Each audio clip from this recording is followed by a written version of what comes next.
Atenção, partida para o segundo páreo do programa. E vai lá pelo lado de fora para a dianteira, Granito. Tira vantagem de um meio corpo, mas avançou por dentro. Número 1, Skyfly, ele dominou. Skyfly foi para a dianteira, tirou vantagem de um corpo, meio, 2, 3, Granito corre em segundo. Enquanto isso, lá pelo lado de fora, Jamiron e mais por dentro, Olympic de Dakota. Vão melhorando, Olympic Dakota terceiro, Jamiron corre quarto, último Genebra. Já vão assim os 5 animais para o final da reta, vão descer na grande curva.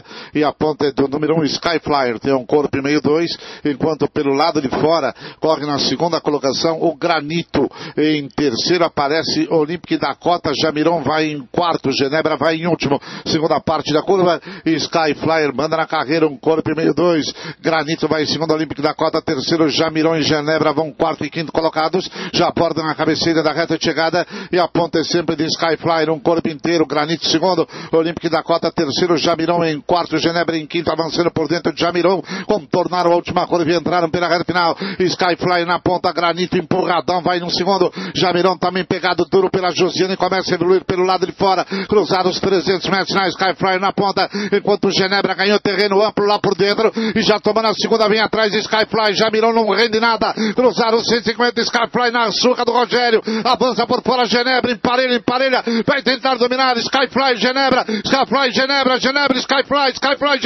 Genebra melhor, dominou, cabeça, em segundo Skyfly, cruza a faixa final, depois Granito e Jamiron. Está aí o resultado do segundo páreo corrido aqui em Cidade Jardim.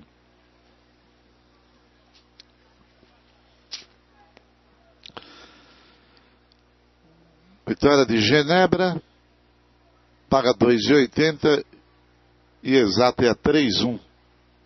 Essa exata vai pagar uma notinha boa, hein? Foi a nona bem apostada.